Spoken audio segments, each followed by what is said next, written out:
The knight archetype fascinates me because you can learn so much about the world it inhabits from how its characters treat and react to the warrior elites.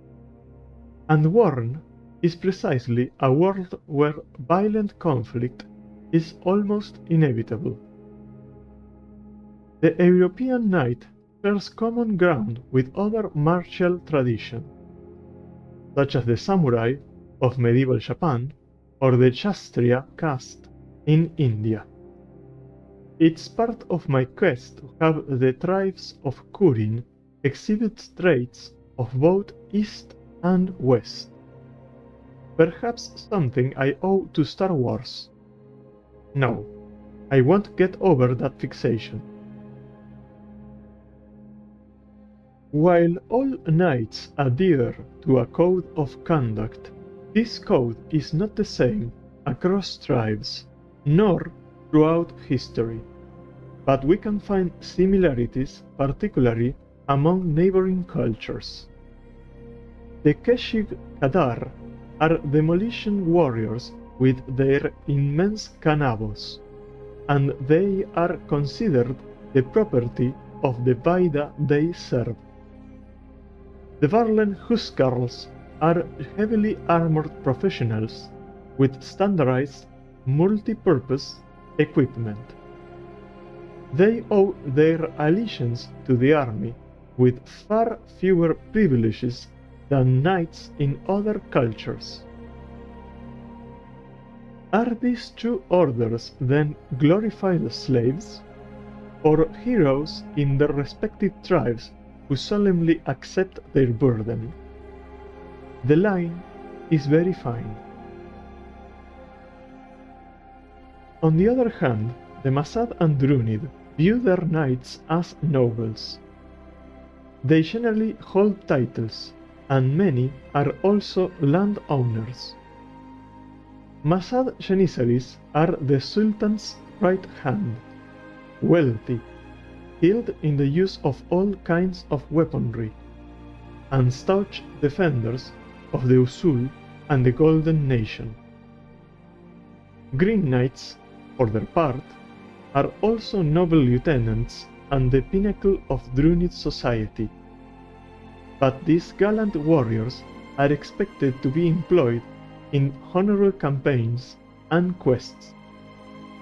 They are held to a high standard. Perhaps the strangest knights in the post-War of Fire era are the Needle Knights. Once the elite of Taolin soldiers, they were far more than nobles in a society obsessed with passing all boundaries. Needle Knights learned the arts from the mages of Kudamar, and cults formed around each of them, worshipping them as gods. Encountering a Needle Knight today would certainly be an event. Some other orders of knights are not so closely tied to a cultural identity. For example, the Knights of the Veil, mysterious executioners, cold war machines created by the mages of Kudamar to hunt their own kind and other mystical anomalies. However, other knights cannot separate themselves from the tribes that gave them birth, such as the Lion Knights, the most exclusive of the Emerald Kingdom's organizations and an institution that continues the legacy of King Arthanin's paladins. It can be observed that knights do not exist in the Far East. The Olumi consider them abominations born from the dark arts of the mages, and the Ishudi remain on the periphery of the Taolin Wars, and furthermore, the thaumaturges of the City of Towers never set foot in the East, as the Red Priests prevented them from doing so. Regarding the knights and their abilities, Their bodies are always mutilated, multiple scars following the lines of the spine, collarbones, or the junctions of muscles and joints, and golden nodes are embedded where flesh should once have been. It is not always clear what the surgeon mages extract from the knights' bodies, or if it's always from their anatomies that they extract. What is known is that thanks to these procedures, the soldiers require less food and less rest. Their reflexes, instincts, and senses are sharpened, and some exhibit a clear lack of remorse, while others simply have a detached air, as if they are not fully present or can anticipate the events unfolding around them. Most of them undergo a series of surgeries, including bone replacement or stretching, and the implantation of fey thread. This generally grants them great height and mass, making the Kadar giants truly mythical creatures, and this, in turn, comes with some physical drawbacks. This is why the knights of the Orange tribe are few in number. Nevertheless, the knights' figures tend to be heroic and clearly surpass those of other humans. The implants also give them great durability and strength, flexibility, and another protective barrier, so they rarely sustain significant damage in battle, except when facing another knight.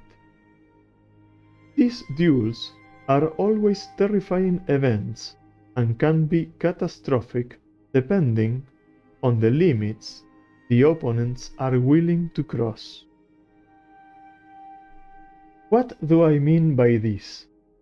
The Zenith. Deeply etched into the spirit of every knight is a spell cast in the Weaving Wells, and aptly named the Overlocked Seal. It is what binds the knight's concrete existence to the set of conceptual spells that run through it. Through his own will, the knight can unravel the seal for a few moments and reach what is known as the Zenith, a state that allows him to break the law. He becomes faster, stronger, and the small miracles he was capable of multiply in intensity. Reality contracts around the individual, and with his custom-designed weapons, he can perform terrible acts. But the Overlock is an interlacing thing that also permeates his spirit.